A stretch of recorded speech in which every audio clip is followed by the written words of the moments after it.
네, 대한민국 방위산업이 수출 국가를 다변하면서 승승장구하고 있습니다. 정부가 올해 방산 수출 달성 목표를 200억 달러로 세웠습니다. 자, 이거 목표고요. 실현 가능할까요? 뭐 추이를 한번 잠깐 살펴보죠. 우리가 20년 전만 해도 우리가 1년에 3억 달러도 안 됐어요. 2억 달러에서 왔다 갔다 했었거든요. 근데 2020년에 우리가 30억 달러를 찍습니다. 그다음에 2021년은 73억 달러, 그다음에 2022년 러시아 우크라이나전이 터지고 나서 이때는 무려 173억 달러의 수출 성과를 올렸죠. 그리고 작년이 한 140억 달러 조금 감소는 했지만 무슨 일이 있었습니까? 또 이제 이스라엘 하마스 전쟁 나고 전 세계가 이제 다시 한번 전란의 시대가 되나? 뭐 이렇게 되잖아요. 그래서 올해 우리가 굉장히 성과가 좋았거든요. 그래서 올해는 200억 달러가 가능하다 이런 예측이 나오고 있고요. 상반기 우리나라 주요 방산업체들 보면은 영업이익이 한 7,920억, 한 8천억 정도 가까이 됩니다. 그러니까 제가 봤을 때는 앞으로 1, 2년은 문제 없어요. 문제는 그 다음인데 차차 말씀드리겠습니다. 그거 하나하나 짚어주시겠다. 자, 그 중에 하나 요거 될 수 있을까요? 기술 유출. 네. 이 뉴스 보다 보면요. 막 기술을 빼간다는 그 뉴스가 자꾸 나옵니다. 그러다 보니까 군 당국이 기술을 빼갈 수 없도록 원천 차단하는 기술, 이걸 연구하고 있다고요? 이게 좀 꽤 된 얘기인데요. 템퍼링 방지 기술 이렇게 얘기를 하고 있고 이것이 뭐 새로운 것이냐? 그렇진 않습니다. 템퍼링이라는 것은 우리가 그냥 쉽게 알고 있는 그 해킹이에요.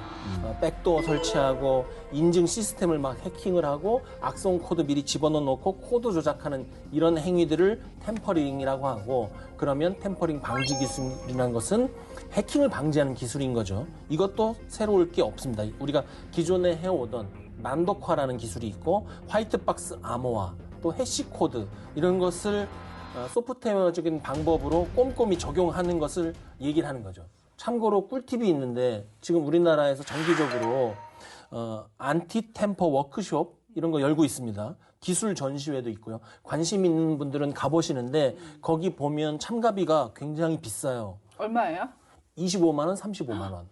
그런데 안 갈 것 같아요. 군인하고 군무원은 현역은 무료고 교재도 줍니다. 네. 그러니까 그런데 관심 있는 분들은 거기 가서 보는 것도 굉장히 유익한 일일 것 같은데요. 그런데 왜 이렇게 우리가 템퍼링 방지 기술 빼가기 여기에 관심을 가지고 있고 문제가 크다고 생각하느냐. 우리 지나간 기술 유출 사건 한번 굵직한 것만 봐도 2020년에 무기 관련 기술 정보가 대량으로 유출된 적이 있고 2021년에는 북한 해킹에 의해서 우리 잠수함 전투기 설계도민 기술 정보가 유출되었다는 그런 정황을 우리가 발견해서 놀란 적이 있고 2022년에는 또 기동 감시 장비, 해안 감시 레이더, 이거 우리 안보와 직결되는 문제란 말이죠. 관련된 자료가 유출되었던 그러한 기사를 봤을 겁니다. 근데 우리가 깨진 창의 법칙이라고 해서 어딘가에 창문이 하나 깨지면 다른 곳도 연달아서 깨지게 돼 있는 것이고, 어딘가에서 벌레가 한 마리 발견됐다는 것은 그 벌레가 어딘가 200마리 있다는 뜻이라는 거잖아요. 알려진 것만 이 정도라는 그렇죠. 것을 생각해 봤을 때 심각하다. 지금은 기술이 빠져나가지 못하게 어떻게 하고 있어요? 방금 말씀드린 것은 기술적인 조치만, 소프트웨어적인 조치만 말씀드렸잖아요. 이것을 좀 더 세분화하자면 첫 번째는 예방적 조치가 있을 수 있어요. 이것은 기술을 체계적으로 보호하고 국가 차원에서 대상 기관을, 이 방산 업체들을 지원하는 겁니다. 다양한 행위자들이 동시다발적 노력을 하는 것이 특징인데, 예를 들면 이렇게 하는 거예요. 첫 번째는 방위사업청에서 종합계획을 수립하고 시행계획을 수립하고 실태조사하고 문제가 있을 때 자료 요구하는 겁니다. 방위사업청장에게 자료를 요구할 수 있는 권한을 주는 것은 굉장히 큰 권한을 준 것이고, 이것은 굉장히 잘 활용해야 되는 그런 조치 중에 하나고요. 두 번째는 기관과 기업에게 의무를 지우는 거예요. 세 번째는 방위사업청장은 기술을 보호하고 그것을 교육해야 될 의무가 있는 것이고요.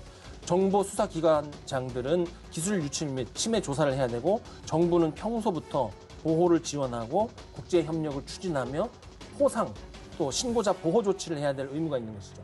이러한 조치가 이루어지는 것이 우리가 말하는 예방적 조치이다. 복잡하다, 어렵다, 노력을 많이 해야 된다. 두 번째는 우리가 관심 갖고 있는 것, 최근에 처벌적 조치죠.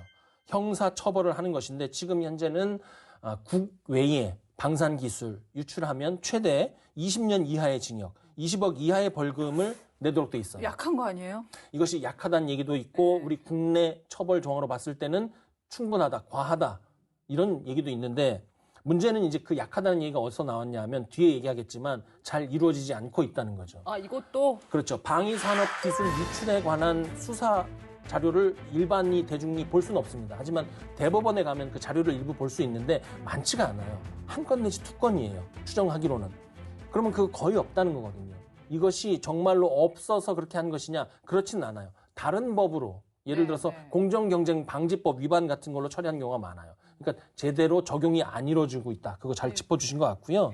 여기서 잠깐 짚고 넘어가자면 처벌적 조치가 약하다는 그 여론에는 이것도 있는 거예요. 민사 관련 규정이 없다는 거죠. 그건 뭐냐? 금지 청구권, 손해배상 청구권 이런 것이 약하고 대안적인 분쟁 해결 관련 규정 이것이 없는 거예요. 안 해서 게을러서 없는 게 아니라 이거 생긴 지 얼마 안 돼요. 기술을 유출했을 때 20년 이하 징역, 20억 이하 벌금이 국외 유출. 그렇죠. 최고여봤자 20년 징역이고 20억 그것까지 가지도 않을 텐데 어떤 사람은 뭐 벌금 20억 내고 뭐 100억 챙기겠다 이런 사람도 있을 것 같고 개정할 부분이 많을 거예요, 그렇죠? 그 방금 남 박사님께서 말씀하셨잖아요. 이게 법이 생긴 지 얼마 안 됐잖아요. 그렇기 때문에 이 방산기술 관련 범죄에 대한 전문 기관이 없어요. 우리가. 그리고 전문 기관을 만들려면 우리가 이거예요. 무슨 뭘 수사해야 된다. 그럼 경찰하고 검찰 이렇게 뭐 수사를 하겠죠. 그런데 이 경찰과 검찰의 이런 전문 분야에 대한 지식의 한계가 있을 수 있잖아요. 그럼요. 그렇기 때문에 이거는 굉장히 특수한 조직을 만들어야 되거든요. 이 국정원에서 하는 수사의 거의 70%가 화이트 칼라 범죄, 즉 그 산업 스파이 문제입니다. 그러니까 이게 굉장히 심한 거예요, 이게. 그렇다면 이건 또 다른 면으로 봐야 되거든요. 기술을 가지고 있는 인력 유출이 쉽게 말해서 적성국에 넘어가지 않게 관리하는 것도 중요하죠. 이것도 중요한데 더 근본적인 문제가 뭐냐면 우리나라의 이런 곳에 종사하고 있는 엔지니어들이라는 충분한 처우와 대우가 되고 있냐. 이게 전 더 훨씬 근본적으로 생각해요. 왜냐? 기사만 찾아봐도 금방 나옵니다. 한 해에 우리 ADD에서 나가는 인력이 굉장히 많아요, 생각보다. 지난 5년 동안 수백 명이에요. 그럼 이 사람들이 한 건씩만. 네, 그럼 이 사람들이 다행히 국내 업체 들어가면 상관없겠죠. 근데 그렇게만 하겠어요? 저는 해외 업체, 더군다나 우리가 적성국으로 생각하고 있는 업체에 들어갈 가능성도 굉장히 많아요. 도대체 이거 어떻게 관리할 것이냐. 애국심에만 기댈 수는 없는 거죠. 정확합니다. 그러니까 무슨 얘기 있었냐면 그 하버드 비즈니스 리뷰에 요즘 바뀐 일터에서의 Z세대들의 특성을 얘기하면서 자긍심을 심어주려고 하지 말고 많은 돈을 줘라. 이런 게 아주 노골적으로 나왔더라고요. 그렇죠. 그러니까 저 사람이 왜 그만둘까? 그렇다면 내가 충분한 월급을 주지 않았냐. 이거부터 의심해 봐야 돼요. 우리가 옛날에 저 어렸을 때만 해도 헐리우드 영화 보면 이런 게 있었어요. 막 적성국 소련에 뭐 정보를 넘기고 뭐 이런 게 있었어요. 그래서 저는 이런 생각했거든요. 야, 저 애국심도 없는 놈. 저 미국 놈들은 잘 저런가? 이랬거든요. 그런데 지금 이런 일이 우리나라에서 심심치 않게 벌어지고 있습니다. 그렇습니다. 지금 하나하나 좀 짚어볼 건데 그 처벌 기준에 대한 그 인식. 뭐 아까 우리 어떤 사람이 약하다, 어떤 사람이 무겁다 하는데 이것도 있는 것 같아요. 뭐 입법부랑 사법부랑 행정부, 재판부 다 다르잖아요. 그렇죠. 그게 이제 어려운 문제고 일반인 우리들도 당장 이해하기 복잡한 지점이 있기 때문에 좀 쉽게 설명하는 프로그램이 있었으면 좋겠다고 생각했는데 쉽게 풀어놓은 데가 없더라고요. 그 전문으로 하는 그 업에 있는 변호사의 프로그램 들어가서 봐도 쉽게 설명이 안 돼 있어요. 법률 용어 가뜩이나 어려운데. 어려워요. 그래서 쉽게 이렇게 설명을 하자면 유사한 범죄에 대한 양형 기준이 각기 다르다. 그리고 왜 다른지, 왜 달라야 하는지에 대한 기준이 없다는 얘기가 나오고 있어요. 이 얘기를 좀 쉽게 얘기하자면 뭐냐면 방위산업기술보호법, 산업기술의 유출 방지 및 보호에 관한 법률 등을 보면 유사한 죄에 대한 법정형이 각기 달라요. 그런데 방산 관련해서 양형 기준을 정할 때 최초에 무엇을 보고 이것을 만들었느냐도 사실은 따지고 보면 문제가 있었다는 것을 최근에 발견해낸 것 같아요. 아까 말씀하신 것처럼 우리 옛날에 총 팔고 탄약 팔고 얼마 없을 때 그때는 우리가 방산 갖고 뭐 무슨 뭐 수조치 팔 것도 아니고 요 정도면 되겠지 하고 처음에 시작한 거예요. 그래서 영업비밀 침해 행위라는 항목을 가지고 방산기술보호법의 기본을 잡았던 거예요. 그럼 문제는 뭐냐면 이게 본질이 천차만별이에요. 다른데. 그렇죠. 본질이 다르잖아요. 영업비밀 침해 행위 이 관련법은 원래는 저 밑에 있는 지식재산권 범죄 그중에서도 저 밑에 있는 법이에요. 그러니까 방산기술을 유출해서 저지른 그 잠정적인 죄와 받게 될 벌이 애초부터 균형이 안 맞는 것이죠. 이것을 고치려고 지금까지 5회, 6회 수차례 개정을 해왔는데 아직도 갈 바가 먼 게 아까 말씀해 주신 것처럼 방산 우리 수출 관련된 기술 관련된 그 그래프가 도약을 했잖아요. 네. 기술이나 판매액은 전쟁과 같은 이러한 큰 사건으로 해서 도약할 수 있지만 법과 제도가 도약할 수 있으니까 절차라는 것이 있는데 그래서 좀 시간이 걸린다. 이것을 이해해 주셨으면 좋겠고 네. 법정형이 지금 현재 대폭 상승된 것은 맞아요. 20년도 부족하다. 또 어떤 댓글은 봤더니 3족을 뭐 면해야 된다 이렇게 얘기도 하는데 3족, 사실- 저는 9족까지 봤습니다. 근데 이게 심정적으로는 그렇지만 이게 네. 20년도 예. 이게 사실은 그 죄가 너무 독해서 그렇지 20년도 만만한 그 중형이죠. 상황은 아닙니다. 사실 굉장히 네네네. 중형인데. 근데 이게 전문가들이 사법부에서 지금 낮은 형량을 선고할 수밖에 없는 이유는 이러한 법이나 제도들이 차차 마련되어 가고 있는 와중이기 때문에 그렇고 판례가 없잖아요. 네, 그렇죠. 그리고 이것을 급격하게 바꾸면 그 부작용도 사실 큰 거죠. 국민국가니까 또 그렇죠. 우리가. 법은 전체적인 것을 보잖아요. 그래서 지금 굉장히 심각한 문제이긴 하지만 응원해주고 좀 이것을 좀 기다리는 마음으로 네. 우리가 아이디어를 제공했으면 좋겠다. 그렇습니다. 이런 얘기입니다. K방산 얘기 좀 이어갈 텐데 루마니아가 가장 큰 관심을 보이고 있습니다. 최근 7년간 도입했던 무기 사업 중에 최대 규모 K방산. 우리 무기를 처음 도입했단 말이에요. 어떤 네. 배경이 있습니까? 그러니까 루마니아도 예전에 이제 바르샤바 조약기구였는데 이제 나토에 편입되면서 이제 서방제 무기를 사게 됐고 그리고 눈여겨 보고 있다가 폴란드가 구매하는 것도 봤죠. 보고 있다가 굉장히 운용을 잘하는 것 같다. 그리고 폴란드군도 비교적 만족하는 것 같다. 그래서 그 다음에 이제 대들인 게 뭐냐면 이제 계산기를 두드리는 거죠. 계산기를 뚫려 보니까 가장 우리 라이벌이 독일제잖아요. 독일제 자주포인데 독일제 자주포 한 대 가격이면 우리나라 K9 두 대에다가 탄약차까지 살 수 있거든요. 한국산 괜찮아요. 네. 그래서 이런 걸 막 계산기를 뚫려 보니까 우리가 그렇다면 토탈 솔루션을 한국제로 가야겠다. 특히 지상 시스템에 대해서는 그래서 K9 자주포하고 K10 그 탄약 보급차 외에도 뭐 정찰, 기상관 중력, 차량용 장비 이런 거 등등을 다 가지고 왔어요. 가지고 왔는데 이제 그래서 그렇기 때문에 루마니아가 이 K9을 대량으로 도입하면서 전 세계 자주포 시장의 절반을 훌쩍 넘었다. K9이 이렇게 굉장히 좋은 기사가 많이 나왔죠. 근데 이 기사가 계속해서 이렇게 50% 이상 우리가 점유를 할 것이냐 이거는 조금 더 두고 봐야 됩니다. 맞습니다. 너무 축포를 빨리 터뜨리면 안 된다. 축포를 빨리 터트리는 게 아니라 네. 이렇게 희망 섞인 기사만 나오는 것하고 현지에서 들리는 얘기는 또 다릅니다. 뭐라고 그러는데? 예를 들어서 네. 첫 번째 가장 우려스러운 게 독일이 정신을 차리기 시작했습니다. 우리가 제일 싫어하는 거예요. 쟤네들은 정신을 차리면 안 되는데 독일이 정신을 차리기 시작했어요. 품질은 워낙 좋은데. 네, 그래서 지금 새로운 그 자주포 생산 라인을 국내에도 깔고 독일 내에서 자주포를 생산하게 되면 굉장히 비싸니까 이제 동유럽에도 지금 이 라인을 깔아서 비교적 저렴한 가격에 또 하나 정치적 변혁을 우리가 항상 생각해야 돼요. 그렇죠. 이번에 많은 이제 동유럽 국가에서 만약 선거가 있는데 우리가 예상하는 거 외로 친독 쪽에 있는 정부가 굉장히 많아요. 근데 만약에 이 정부가 정권이 교체해서 교체된 정권이 친독 정부라고 하면 이게 가격은 2차적 문제고 정치적으로 선택할 가능성이 굉장히 많습니다. 이게 사실 보이고 있어요. 폴란드에서도 보이고 있거든요. 폴란드가요? 네. 그러니까 조금 이따 제가 이제 예. 얘기가 나오면 제가 다시 말씀드리겠는데 그러니까 이런 정치적 변혁에 의해서 선택지가 바뀔 가능성이 있고 더 나아가서 선택한 선택지가 뒤집어 엎어질 가능성도 있습니다. 그러니까 무기 수출이라는 게 참 어려운 것 같아요. 경제적인 영역과 네. 정치적인 영역 여러 가지가 작용을 하는데 그래도요 또 희망적인 소식 하나만 얘기해도 되죠. 네, 말씀하십시오. 미 육군의 K9 자주포를 수출하는 길이 열렸다는 소식이 있습니다. 지금 그 엑스칼리버 실사격 시험을 성공을 했어요. K9 자주포가 엑스칼리버. 엑스칼리버. 이거 저기 아서왕이 들던 네. 그 그렇죠. 칼 아니에요? 원탁의 기사들 모여라. 아 역시 배운 돌에서 분은 뽑아가지고. 배우신 분은 아서왕이라고 우리 때는 아다라고 그랬거든. 아다왕. 아더왕. 아소왕. 처음 듣네요. 나도 처음 듣는데. 몇 살이세요? 그게 아소왕의 칼, 끝판왕이라는 뜻이죠. 이게 단순하게 보자면 엑스칼리버는 155mm 포탄에다가 유도장치 넣은 거예요. 네. 8월 초에 하나 에어로가 미국에서 엑스칼리버 시험 평가를 진행을 했죠.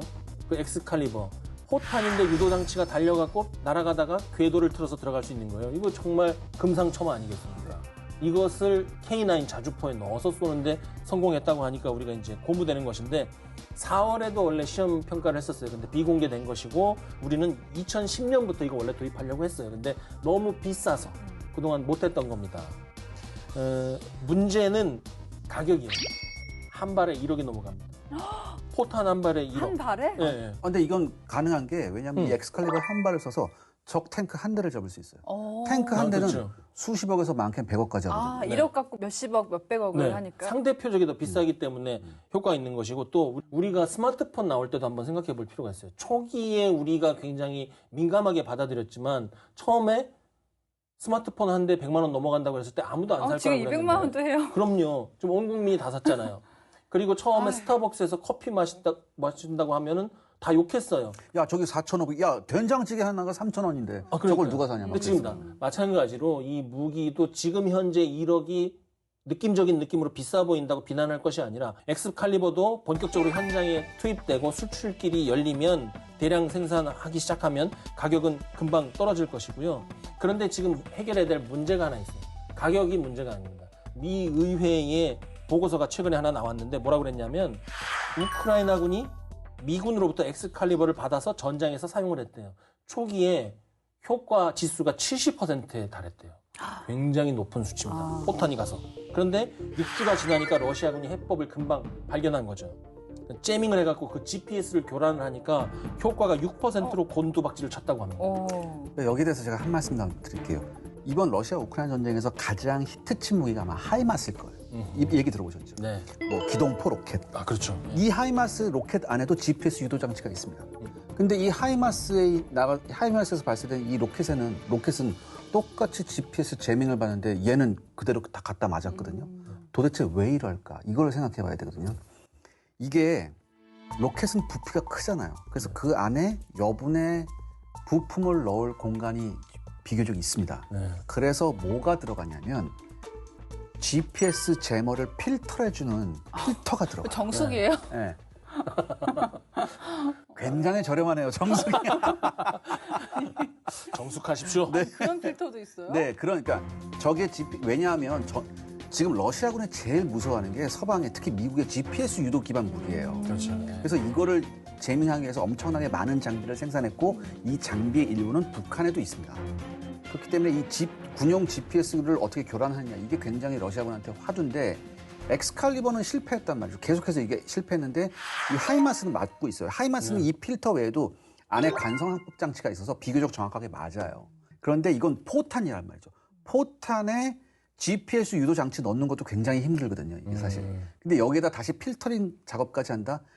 가격이 더 올라갈 수 있고 굉장히 기술적 그렇죠. 난이도가 높습니다. 그렇기 때문에 이게 또 문제가 됐고 제가 지금 이 엑스칼리버가 우리 K9에서 발사됐다고 해서 와 좋아하는데 저는 이거 반대로 봐요. 왜냐? 그렇다면 결국은 뭐예요? 우리가 플랫폼만 공급할 수 있다는 얘기예요. 중요한 건 이 플랫폼에서 뭘 쏠 수 있느냐예요. 컨텐츠가 중요하다. 이 쏠 수 있는 이 소프트웨어가 훨씬 돈을 더 많이 법니다. 이게 훨씬 더 중요하고 지금 독일의 PZH 2000 같은 요 자주포 제조 회사가 생각하고 있는 게 뭐냐면 훨씬 더 다양한 탄종을 쏠 수 있는 플랫폼이에요. 그리고 이 다양한 탄종을 쏘기 위해서는 여러 가지 소프트웨어가 이런 게 많이 붙어야 되거든요. 네, 그렇죠. 그런데 K9 팔았다 좋아할 게 아니라 이 K9에 사용하는 포탄도 우리가 같이 해야지 우리가 더 많은 그야말로 알토란 같은 돈을 벌 수 있는 거예요. 이건 비단 자주포뿐만 아니라 모든 게. 전차, 비행, 전투기까지 연결되거든요. 네. 그러니까 여기에 대해서 우리가 조금 더 생각을 해봐야 돼요. 이세영 기자님 뭔가 오늘 채찍질을 막 하는 그런 느낌인데. 그래서 제가 여기에 써온 게 있습니다. 네. 우리가 그 엑스칼리버 2010년부터 하려고 했는데 비싸서 못했다고 그랬잖아요. 네. 군자의 복수는 10년이 걸려도 늦지 않고 무기의 시험 개발은 마찬가지로 10년이 걸려도 늦지 않다. 이거 엑스칼리버 받아다가 남 좋은 일 하지 또 말고 뜯어가지고 또 네, 뭐 그렇게까지는 할 수 없지만 어쨌든 열차해서 우리도 엑스칼리버 같은 탄을 발사할 수 예. 있게 되는 그날이 오기를 간절히 바라면서 노력하자. 예. 이게 그 중요한 핵심입니다. 거는 우리가 어쨌든 우리가 미국한테 막 무기를 막 받던 나라인데 미국에 진출하는 그 신호가 계속 있다는 거잖아요. 지금 네. 비공이라는 거. 네.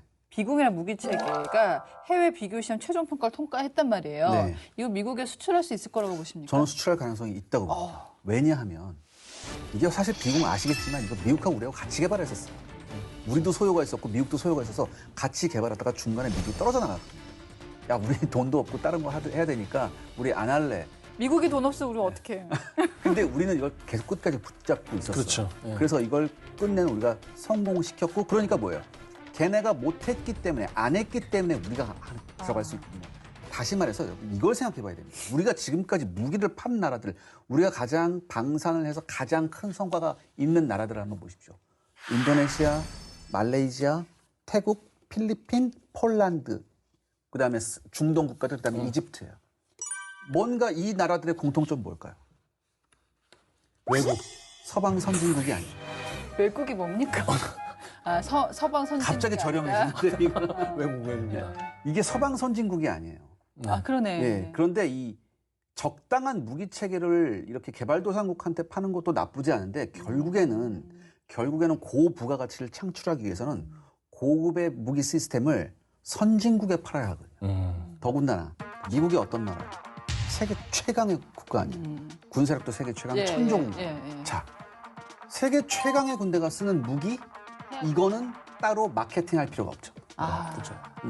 쟤네가 쓰는데 그럼 그래? 쟤네가 써? 그럼 우리도 쓸게가 되는 거예요. 한번 하이엔드 인정받으면 따로 뭐 이렇게 그렇죠. 마케팅할 필요가 없어요. 그러니까 모든 브랜드들이 하이엔드로 진입하려고 애쓰는 이유가 바로 그거거든요. 그런데 이게 굉장히 중요한 건 미국이 이걸 선택해서 만약에 미국 제식으로 채용을 했다. 이미 비공은 사우디에서도 채용이 됐거든요. 근데 만약에 미국이 이걸 채용했다? 저는 굉장히 큰 효과가 우리 있어요. 하이엔드 되는 거죠. 예, 그다음에 이 체계를 우리가 개발했거든요. 그렇죠. 네. 그렇다면 이게 나중에 지금은 함정에 들어가지만 나중에 헬기, 항공기 이런 데도 굉장히 폭넓게 적용이 될 수 있거든요. 그러면 무궁무진하게. 그러니까 여기서 또 생각해 봐야 되죠. 지금 아까는 뭐 플랫폼을 만드는 사업이었지만 이 비공 뭐예요? 총알. 소프트웨어잖아요. 한마디로 이게 로켓이잖아요. 네. 이 로켓이 무궁무진한 플랫폼에 달릴 수 있다는 거거든요. 이세환 기자님 말씀 잘 들었는데 그래도 이제 미국이 나가 떨어졌다고 얘기했잖아요. 네. 비공이 뭐 이제 와서 관심 가질 이유가 있습니까? 비궁이 일단 뭔지부터 한번 보면 비궁 하니까 뭔가 공중무기일 것 같잖아요. 근데 그 비가 비수 비자예요. 그래서 그 단검입니다. 아주 상대방의 명줄을 끊을 수 있지만 짧게 치고 빠지는 그런 무기란 뜻이에요. 우리가 게임 다들 해봤죠? 스타크래프트. 전 안 해봤어요. 스타크래프트? 응? 어떻게 된 거지? 아나운서시나. 스타크래프트 게임 보면 테란족의 끝판왕 무기가 배틀크루저예요. 이게 게임 속에서 미네랄이 400, 가스가 300이 들어갑니다. 왜 보세요? 다 알아들으실 것 같아, 나 가스가 빼고. 300이 들어간다. 그런데 테란족이 저그족이라는 상대 종족이 있어요. 여기랑 싸울 때 배틀크루저 끝판왕 가지고 들어갔을 때 저그족 중에 쪼렙 유닛이 있어요. 그 미네랄 25하고 가스 75만 있으면 만들 수 있는 그게 나오면 골치 아픕니다. 이게 상성이 안 맞아요. 나는 400 집어넣는데 25 집어넣는 거 갖고 싸우면 손해잖아요. 이럴 때는 급이 낮은 무기가 필요한 거죠. 미국이 지금 이런 상황에 놓여 있었던 거예요. 미국이 지금 바다에서 쓸 수 있는 무기가 하푼인데 이거 10억 훌쩍 넘어갑니다. 근데 지금 미국이 최초의 이러한 비공과 유사한 무기 체계를 개발했던 최초 목적이 말하자면 해적 때문이에요. 해적들이 싸구려 배 타고 여러 개 동시다발적으로 오는데 하나에다 10억? 오케이, 쏠 수 있는데 한 20척 오면 어떡할 겁니까? 그니까. 그럼 200억이에요. 예. 그러니까 여기에 맞는 무기 체계를 개발하자 그래서 실제로 만들었던 게 뭐냐면 APKWS, 일병 히드라 70, 히드라라는 겁니다. 이거는 뭐냐면 기존에 있는 값싼 무기 히드라 로켓에 유도 장치만 다른 거예요. 거기다가 적외선 추적만 할 수 있게 해놓은 거예요. 근데 이게 약간 제한이 있는 거죠. 여러 대를 동시에 연속적으로 따발총처럼 쏠 수가 없고 쏘면 쏘고 나서 그걸 계속 표적 지시 장치를 붙잡고 있어야 되는 거예요. 그러니까 이게 별로 효과가 없으니까 다른 무기 체계를 만들어 보자. 지금 이 히드라보다 나은 무기를 만들어 보자 이러고 있는데 마침 보고 있는데 한국군이 이걸 만들고 있는 거예요. 이게 뭐냐면 히드라 70이 가진 장점을 다 가졌으면서도 한 발에 4천만 원밖에 안 하고요. 가격이 4분의 1 이하로 내려가는 거죠. 그리고 한 발만 가는 게 아니라 이 로켓 포드가 있어요. 거기에 여러 발을 장착한 상태에서 쏠 수 있거든요. 그러니까 헬기에도 로켓 포드가 있고 함정에도 로켓 포드가 있고 지상군 무기에도 이 로켓 포드가 있어요. 이 라운처에 둘을 꽂아서 쏠 수 있게 돼 있거든요. 그렇기 때문에 다목적을 가지고 있고 또 쏘고 나서 잊는다는 방식. 그게 뭐죠? Fire and forget. Fire and forget. 이게 되는 거예요. 기존의 히드라는 쏘면 계속 조준하고 있어야 돼요. 근데 이것은 유도를. 쏘고 나서 지정만 해주면 그 위치로 찾아갑니다.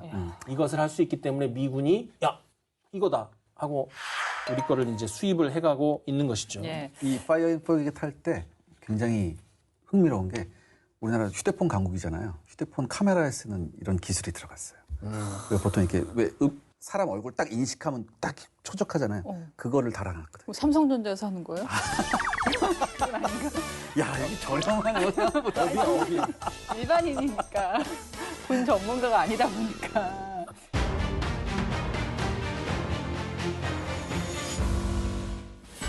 각 잡힌 군인들의 절도 있는 행진, 입이 떡 벌어지는 각종 무기 체계와 화려한 묘기. 바로 군사 퍼레이드에서 볼 수 있는 모습들인데요. 군의 위용과 군사력을 과시하는 군사 퍼레이드는 언제 시작되었고 어떤 나라들이 시행하고 있을까요? 1936년 7월 나치 독일군은 베를린 올림픽을 앞두고 대규모 행사를 펼치는데요. 천여 명이 넘는 합창단과 오케스트라가 동원됐고 나치 독일군은 장엄한 음악에 맞춰 다리를 높이 치켜들며 베를린과 니른베르크 거리를 행진합니다. 이 퍼레이드를 통해 나치 독일은 강인한 이미지를 전 세계에 각인시키게 됐죠. 현재도 북한과 중국 등 공산권 국가의 열병식에서 볼 수 있는 이 독특한 걸음걸이는 18세기 유럽 군사 강국인 프로이센군에서 시작되었습니다. 독일어로 스택스브레, 즉 찌르는 걸음으로 불리는 이 행진 방식은 걷는 모습이 마치 거위 같다고 해서 거위걸음이라는 별명을 얻게 되는데요. 이 제식은 나치 독일군이 애용하기 시작했고 당시 전 세계 군대가 이를 모방하게 된 겁니다. 사실 군사 퍼레이드는 고대 때부터 시작되었는데요. 전투 대형을 점검하고 군대의 규율을 습득시키기 위한 훈련으로부터 유래된 거죠. 현대에 와서는 국군의 날이나 중요한 기념일에 군의 위용을 드러내는 중요한 행사로 자리 잡게 됩니다. 현대에 볼 수 있는 대규모 군사 퍼레이드는 옛 소련에서 시작되었는데요. 제2차 세계대전 중이던 1941년 11월 7일 나치 독일군이 모스크바 문턱까지 진격해오고 있었지만 소련군은 붉은 광장에서 러시아 혁명 24주년을 기념하는 화려한 대규모 퍼레이드를 펼칩니다.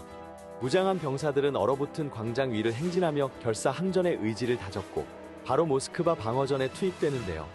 독일군이 언제 진격해 올지 모르는 상황에서 대담하게 진행된 이 군사 퍼레이드가 소련군의 사기를 높여준 것일까요? 소련군은 1945년 5월 9일 독일에게 승리를 거두게 됩니다. 러시아는 이날을 최대 국경일인 전승절로 기념하며 매년 붉은 광장에서 대규모 군사 퍼레이드를 진행하고 있습니다. 이러한 화려한 군사 퍼레이드는 권위주의 국가만 시행하는 것은 아닙니다. OECD 회원국 중 미국과 유럽 17개국을 포함한 25개국에서 군사 퍼레이드를 개최하고 있는데요. 이 중 가장 성대하게 매년 시행하는 나라가 어디일까요? 바로 프랑스입니다. 1880년부터 매년 혁명 기념일인 7월 14일 바스티유 데이의 파리 개선문과 샹젤리제 거리 일대에서 거창한 군사 퍼레이드를 펼치고 있는데요. 혁명의 정신을 기리는 동시에 외국 정상과 군대를 초청해 유럽의 단합을 다지고 굳건한 군사동맹을 과시하고 있습니다. 프랑스 외에도 벨기에, 튀르키예, 스페인, 핀란드 등의 나라가 매년 대규모로 군사 퍼레이드를 진행하고 있는데요. 특히 오랜 기간 중립국을 유지해오다 나토에 가입한 핀란드의 군사 퍼레이드에는 우리나라가 수출한 K9 자주포가 자랑스럽게 등장해 눈길을 끌기도 했습니다. 그렇다면 세계 1위 군사 강국, 미국은 어떨까요? 미국을 비롯한 영국, 캐나다 등의 나라는 대규모 군사 퍼레이드를 진행하지 않고 전몰 장병 및 참전용사의 헌신과 희생을 기리기 위해 엄숙하게 소규모 도보 행진 위주로 진행하고 있습니다. 하지만 미국에서도 이례적으로 대규모 군사 퍼레이드가 진행된 적이 있는데요. 프랑스 군사 퍼레이드에 감탄한 트럼프 전 대통령이 미국에서도 대규모 군사 퍼레이드를 진행하길 원했고, 그의 재임 시절인 2019년 7월 4일 독립기념일에 미국에서 전략폭격기와 스텔스기가 동원된 대규모 퍼레이드가 펼쳐지기도 했었죠. 우리나라의 경우 1956년 제1회 국군의 날 기념식 때부터 현재까지 군사 퍼레이드를 시행하고 있는데요. 1984년부터는 3년 주기로, 1994년부터는 5년 주기로 시행해오다가 작년과 올해 2년 연속 대규모 군사 퍼레이드를 진행하고 있습니다. 오늘날의 군사 퍼레이드는 군사적 위용을 과시하며 적국에게 심리적인 위압감을 주는 것을 넘어 전 세계의 우수한 무기체계를 알리는 홍보의 장이자 군과 국민이 가까워지는 축제의 장으로 활용되고 있습니다. 올해는 어떤 무기체계가 세계의 눈과 우리 국민의 마음을 사로잡았을까요? 지금까지 딥하고였습니다. 자, 요것도 물어볼까요? 디펜스 프라임 K방산에 대해서 얘기를 하고 있는데, 미 해군 함정 MRO 시장, 네. 이게 함정을 유지, 수리, 정비하는 사업인데, 네. 이것도 매우 중요한 의미를 가지잖아요. 엄청 중요하죠. 엄청 중요해요. 이 MRO라는 건 뭐냐면 M, maintenance, R, repair, O는 뭘까요? 오버홀이라고 하는 거거든요. 오버홀은 그냥 단순 정비가 아니라 가져와서 다 분해한 다음에 다시 하는 거거든요. 자, 그런데 중요한 게 뭐냐? 지금 제가 거듭 말씀드리지만 미국이 세계 최강의 국가잖아요. 특히 군사력이 있어서. 근데 미국 조선소의 규모는요, 우리나라에 있는 조선소 하나도 안 됩니다. 미국의 조선 능력이 완전히 지금 바닥이에요. 미국은 민간 조선 분야는 완전히 포기했고요. 한국하고 일본 때문에. 유럽도 마찬가지죠. 미국은 지금 오로지 그러니까 군용 목적의 배만 만들어요. 그럼 조선은 우리나라가 하이엔드네요. 아이고, 완타치로 쪼개는 네. 거죠, 사실. 이렇게 되는데. 그러니까 이게 뭐냐면은 미국이 이런 MRO를 할 능력이 현저히 떨어지는 거예요. 그런데 우리나라 이런 조선 업체들이 미국에 있는 몇 개 또 조선사를 또 인수합니다. 그래서 MRO를 할 수 있는 이 인프라를 쫙 깔아놨어요. 그래서 선투자를 한 거죠. 그리고 이번에 드디어 이 MRO 사업을 딴 거예요. 물론 수백억 규모밖에 안 돼요. 그런데 뭐 LNG선 한 척 만들면 막 3천억, 4천억 이러잖아요. 근데 수백억 규모밖에 안 돼요. 그래서 이거를 폄하하는 사람도 있어요. 야, 이거 얼마 이익 못 볼 거다. 이렇게 생각하는 사람도 있는데 세상에 첫 술에 배부른 적 있어요. 그렇죠? 몇백억도 큰 거죠. 그럼요. 뭐 남의 집 애 이름도 아니고. 근데 이 조선 여기서 봤을 때 이게 사업에서는 작죠. 예. 얼마 안 돼요. 근데 저는 이게 시작이라고 보거든요. 이게 일단은 이 MRO가 뭐부터 하냐면 미국 수송선부터 해요. 네. 그런데 시간이 지나면 분명히 수송선 다음엔 전투함이 있고, 그다음에 전투함 다음에는 항공모함이고, 그 다음에 뭐가 되느냐? 미국이 조선업의 한계가 있기 때문에 지금 미국은 뭘 하려고 하냐면 중국이 이미 미국이 가지고 있는 전투함보다 중국의 전투함 숫자가 많아요. 그래서 미국이 굉장히 큰 위기 의식을 갖고 2050년대까지 전체 전투함의 숫자를 500척으로 늘리려고 하거든요. 근데 이 500척으로 늘리려고 보니까 자기네 조선 사업이 형편이 없는 거예요. 그래서 미국이 생각한 게 뭐냐? 우리는 한국과 일본 같은 조선 강국의 동맹이 필요하다. 동맹의 도움이 필요하다. 그래서 우리한테 지금 이렇게 한 거거든요. 자, 그렇다면 저는 이렇게 봐요. 처음에는 우리가 지금 MRO만 하지만 전 약간 희망 섞였는데 나중에 가다 보면 플랫폼 사업도 우리가 할 수 있다. 미국이 원하는 군함의 플랫폼을 우리가 만들고 거기에 소프트웨어는 미국이 갖다 껴넣는 그런 사업도 우리가 할 수 있다. 그 다음에 제가 작년에 이제 마덱스라고 해서 이제 해양방산 전시회에 갔었을 때 제가 들은 얘기가 있어요. 제가 직접 들었는데 우리가 만든 그게 있었거든요. 우리나라 한 업체에서 만든 무인 잠수정이 있었거든요. 근데 미국 관계자가 와서 그걸 보고서 얼굴이 하얘지더래요. 왜요? 뭐래요? 야, 우리가 지금 만들려고 하고 있는 거하고 크기하고 성능이 스펙이 너네가 똑같다. 너네 혹시 우리가 이거 해주면 너네 만들어줄 수 있어? 이 얘기를 굉장히 장시간 동안 진지하게 하고 갔대요. 고위 관계자를 만나서. 그러니까 지금 제가 거듭 말씀드리지만 미국은 앞으로 중국을 견제하기 위해서 특히 해양 세력에서 중국을 견제하기 위해서는 우리나라 같은 동맹이 굉장히 필요합니다. 그렇습니다. 우리가 또 이렇게 나라는 작지만 삼면이 바다라서 장보고의 후예잖아요. 장보고. 네, 장보고 얘기 좀 해볼게요. 네. 폴란드 해군이 강한데 여기에 장보고 3 잠수함을 우리가 도전을 하고 있어요. 이걸 가지고 장보고 3를 가지고 이거의 강점이 뭔가요? 일단 폴란드가 절박하다는 것을 우리가 먼저 이해를 해야 돼요. 폴란드 절박합니다. 그 맨날 그 집주인이 400이요 막 하고 막 두들기고 문 열어달라고 하면 문 안 열어줄 수 없거든요. 발트해에 지금 아주 고약한 러시아라는 이 지역의 패권과 함께 있는데 바다가 이제 발트해를 통해서 들어오는 게 계속 두려운 거예요. 근데 잠수함이 있으면 그거는 CCTV하고 맹견이 같이 있는 거랑 마찬가지인 거거든요. 그러니까 이제 러시아를 견제하는 것은 확실하다. 이 오르카 프로그램 자체가 잠수함 사업입니다. 지금 폴란드는 구소련제 잠수함 한 척뿐이고 중간에 중고를 어서 사왔는데 그거 벌써 중고 샀다가 퇴역했습니다. 새로운 잠수함이 필요하고 2척이나 한꺼번에 사겠다고. 그런데 우리 거 보고 있는 거죠. 왜냐하면 우리가 잠수함 하면 그거 있잖아요. 우리 맨날 얘기하는 공기 불요 시스템. 바다 밑으로 들어가니까 그 공기 추가 보급 없이 계속 있어야 되잖아요. 소나 시스템, 대소나 시스템. 이게 또 뛰어나고 우리가 해주고 있는 것은 핵심적인 건 이거예요. 유지, 보수 정비를 현지에서 할 수 있도록 센터를 만들어주겠다. 이게 커요. 예전에 우리가 미국으로부터 받은 군원 물자 같은 거 고치려고 그러면 통째로 미국에 가서 고쳐와야 되는 거예요. 여기서 뜯어보거나 고치는 그거 하는 순간 그 계약 위반이 됩니다. 계약 위반뿐만 아니라 외교적 문제가 될 수도 있어요. 큰일 나죠. 근데 우리는 너네 땅에서 고칠 수 있게 공장도 지어주고 교육도 시켜줄게. 같이 발전하자. 우리 동맹으로서 같이 파트너로서 같이 가자. 우리가 뭐 팔아먹고 돈만 벌려고 하는 거 아니다. 이 얘기를 하니까 예. 폴란드가 홀딱 반하는 거죠. 근데 문제는 뭐 여러 가지 문제가 있겠습니다만 지금 프랑스하고 독일이 강력한 경쟁자로 등장했다는 거예요. 그래서 유럽의 강자들이 기자님 말씀하신 것처럼 정신을 차리고 있는 거예요. 야, 이거 만만히 볼 게 아닌데? 그래서 그들을 어떻게 이겨낼 것인가. 네. 지금까지는 우리가 국가, 정부, 군이 하나로 일체가 되어서 그러한 프로그램을 끌고 나가는 장점이 있었는데 프랑스, 독일도 지금 그러한 프로그램을 도입하려고 하고 있다. 이것이 굉장히 도전적인 하나의 과정이 될 것 같습니다. 또 하나 중요한 게 같은 나토라는 카테고리로 묶여 있는 거예요. 폴란드가 이게 지난번에 우리가 노르웨이에서 전차 수출 실패한 이유가 바로 그거거든. 노르웨이는 원래부터 독일제 전차를 쓰고 있었어요. 그래서 신형 전차를 도입한다고 했을 때 당연히 독일제 레오파드하고 우리나라가 이게 갔는데 여기서 가장 결정적인 역할을 한 게 뭐였냐면 노르웨이 전차병, 퇴역 전차병들 클럽이 있어요. 얘네가 강력한 로비를 했어요. 아하. 독일에 이렇게 지원을 베테랑들. 받아가지고. 예. 그래서 결국엔 노르웨이에서 전차가 독일제 전차가 선정이 되죠. 이렇게 성능만 이게 중요한 게 아니라 국제 방산 시장에 문을 두드리고 국제 방산 시장에서 어필을 하기 위해선 이런 정치적인 것도 굉장히 많이 고려를 해야 돼요. 네. 자, K방산의 동유럽 진출의 첫 끼를 터준 나라, 지금 얘기한 폴란드였습니다. 그 폴란드 국군의 날 행사 퍼레이드에서 우리 무기가 또 전면에 등장했었잖아요.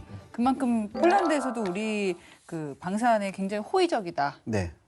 호의적이죠. 네. 호의적이었었죠. 없었죠. 근데 올해 얼마 전부터 지금 제가 모두에 말씀드렸지만 폴란드 정권 바뀌면서 지금 한국제 무기 구입한 거에 대한 감사가 시작됐습니다. 감사가 시작됐거든요. 이게 적절한 과정과 절차를 거쳐서 그다음에 진짜 군이 원하는 요구 성능 수준에 맞는 무기를 도입했느냐에 대한 감사가 특히 뭐부터 그러니까 전반적 감사는 아니고요. FA50에 대한 감사부터 시작이 됐거든요. 그런데 만약에 만에 하나 이 감사 결과가 좋지 않으면 현재 언론에서 무슨 얘기가 나오냐면 만약에 이 감사 결과가 좋지 않으면 한국에서 들여온 무기에 대한 전반적 감사로 이어질 가능성이 크다라고 보고 있습니다. 폴란드 감사 결과가 좋지 않으면 네. 우리가 장밋빛으로 그렸던 게 어그러질 수 있다. 그렇죠. 이게 만약에 지금 우리 입장에서 최대 성과국이 폴란드인데 네. 만약에 여기서 조금 삐끗한다. 그러니까 엠스포라고 얼마 전에 이제 폴란드에서 방산 전시 있었거든요. 원래는 거기에서 대부분 이제 2차 계약이 다 이루어질 예정이었는데 계약이 이루어지지 않았어요. 아까도 말씀드렸지만 우리가 플랫폼에만 신경 쓰면 안 된다. 이 FA50이 지금 폴란드 감사 들어간 이유가 딱 하나예요. 분명히 미국제 중거리 공대공 미사일, 쉽게 말해서 공대공 미사일은 단거리만 하는 공대공 미사일이고 더 멀리 나가는 게 있거든요.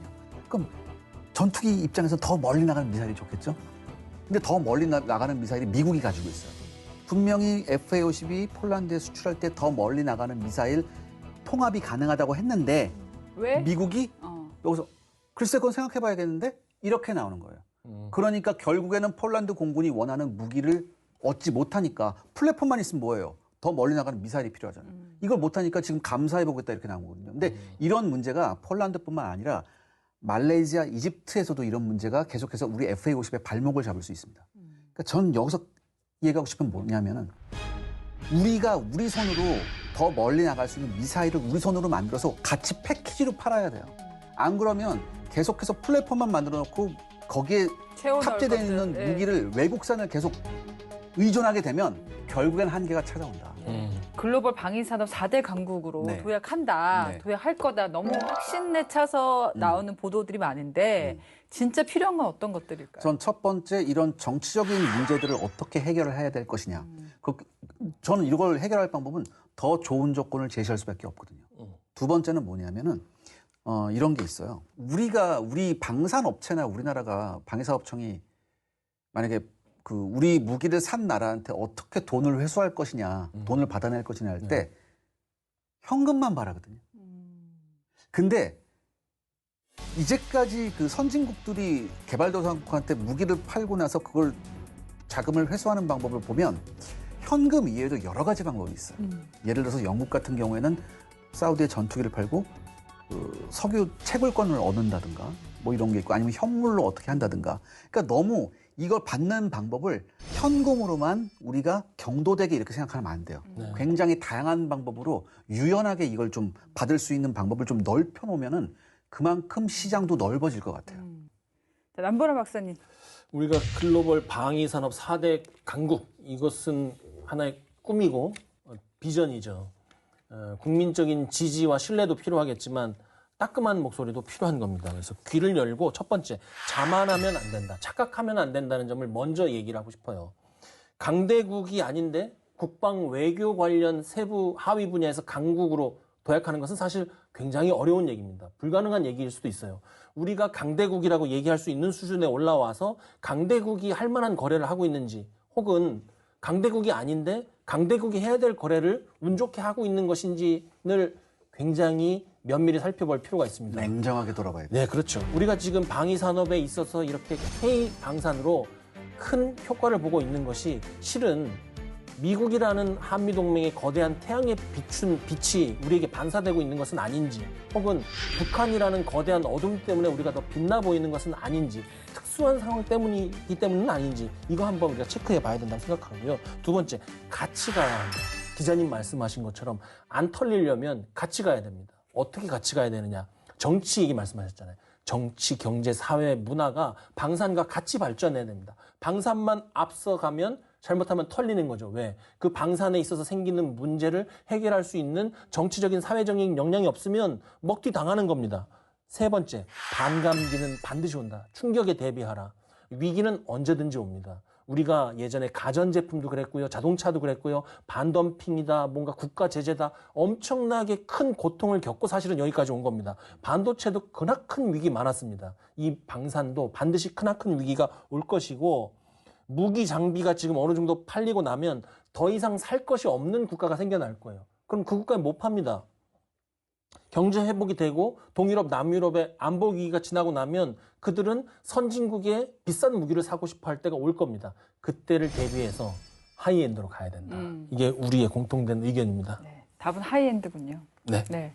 K방산이 또 한 번 도약할 준비를 마쳤습니다. 한계를 넘는 혁신으로 글로벌 4대 강국으로 자리매김하기를 기대합니다. 네, 디펜스 프라임이 여기까지고요. 저희는 다음 주 금요일 밤 10시에 다시 찾아뵙겠습니다. 고맙습니다.